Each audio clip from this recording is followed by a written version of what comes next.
On a vu ici, donc en ligne cachée, je garde uniquement le motif de surface. Quand je passe en ombré, je récupère l'ombrage. Quand je passe en couleur uniforme, on avait vu ça dans les gestions des paramètres visuels de la vue, je n'ai plus d'ombrage différent sur base de l'orientation.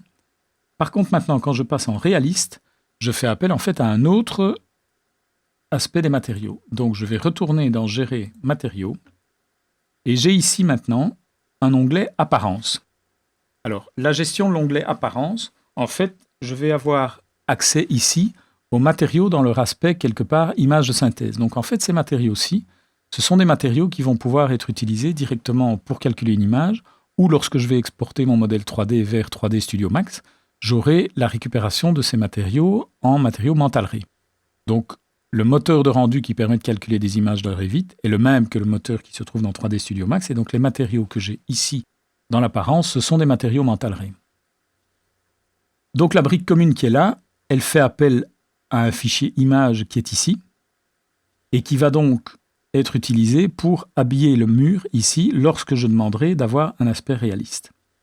Alors, je vais pouvoir faire certains réglages. Donc, par exemple, vous avez vu que j'avais pris au niveau de la brique commune, quand je suis en ombré, j'ai rendu la brique jaune. Eh bien, je pourrais très bien dire, voilà, ce n'est pas une brique rouge que je souhaite avoir ici, mais c'est une brique jaune. Et donc, je vais pouvoir avoir ici un remplacement de ressources. Donc, je vais venir cliquer sur ce bouton-là.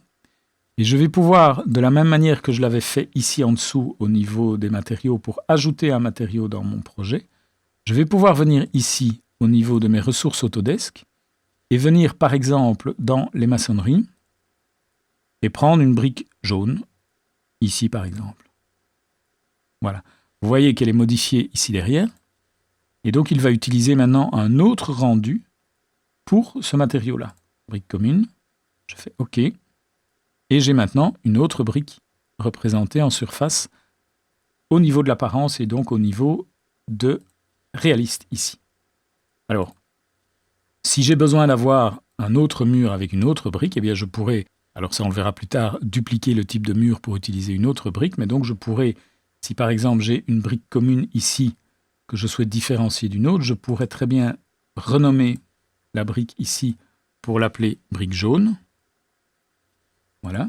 Et puis je pourrais, en gardant les mêmes aspects en surface et en coupe, je pourrais dire que je vais dupliquer ce matériau pour l'appeler brique rouge. Et donc, à ce moment-là, au niveau de la brique jaune et de la brique rouge, forcément, pour l'instant, les paramètres sont tous identiques puisque j'ai dupliqué le matériau. Mais je pourrais, au niveau de la brique rouge et au niveau de son apparence, venir ici demander de modifier sa ressource image, retourner dans maçonnerie et prendre une brique rouge, par exemple. Je vais prendre, voilà. Ici, voilà, c'est un autre type. Voilà. Et j'ai ainsi différencié maintenant deux briques que je pourrais utiliser dans des types de murs différents.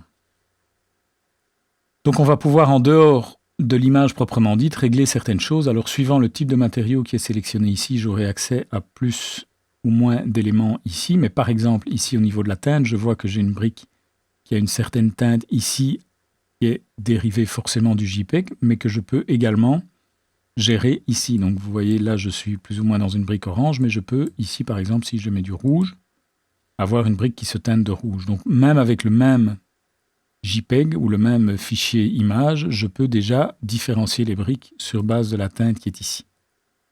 Donc je peux l'éclaircir par exemple, voilà, etc.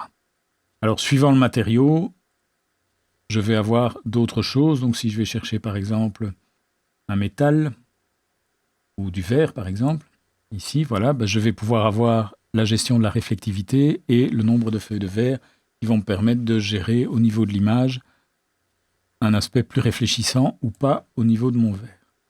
Donc chaque type de matériau, voilà, acier chromé, je vais pouvoir faire des découpes dans mon matériau, etc.